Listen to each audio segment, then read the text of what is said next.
Jim Rohn says there are two ways to face the future. One way is with apprehension, the other is with anticipation. Today on Bring It On, we'll look at issues concerning the future of our country. We have issues coming up surrounding the amendment of the Constitution. There are calls for local government autonomy in our country.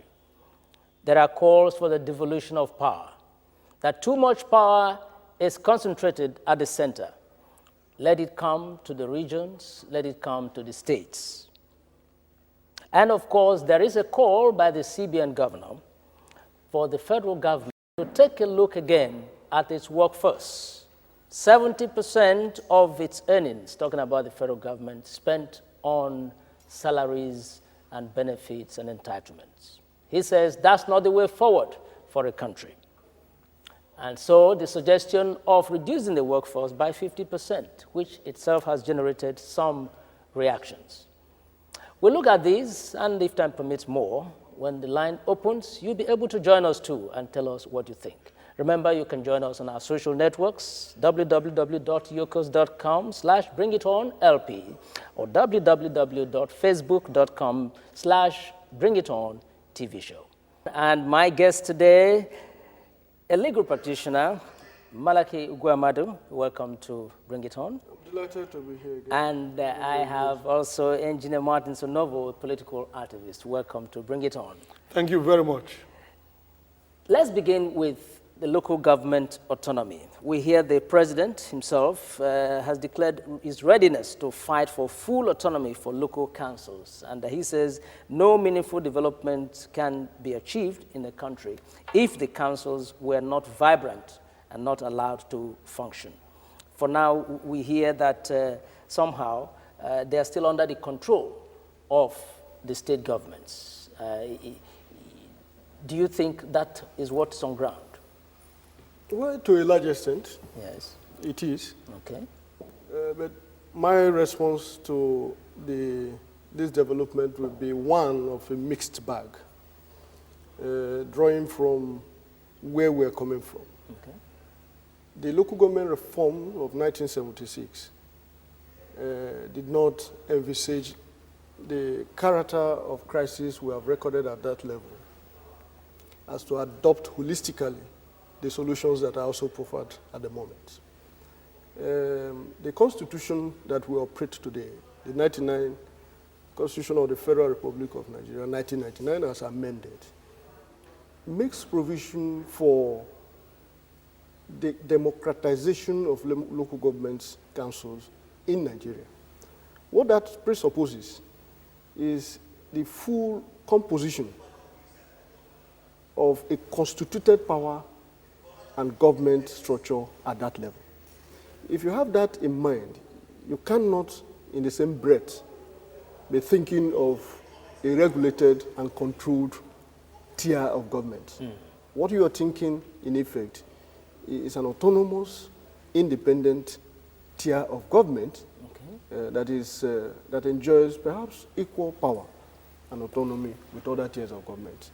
Having made that point, let us be a little historical here and remind ourselves that the kind of control that the state government exercises over the local government structures in Nigeria today was a function of abuse by the local government in times past. Okay. And therefore the question was, could we contain and continue to sustain this drain pipe in the name of having local government structures? Okay.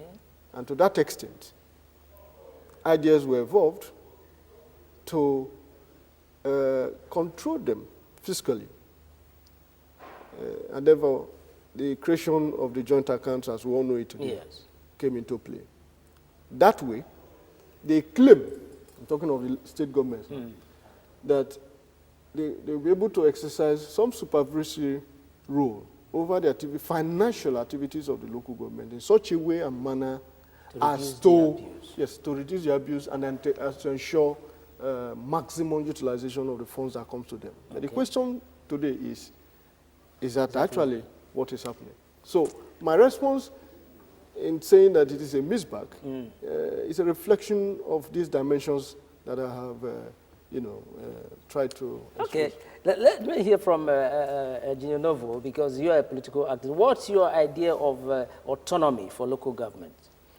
Well, I must establish a premise. First, I want to insist that I agree with the position taken by Barrister Ugumadu. Okay. Every system, every process can only work if it has integrity. In other words, if it is not abused.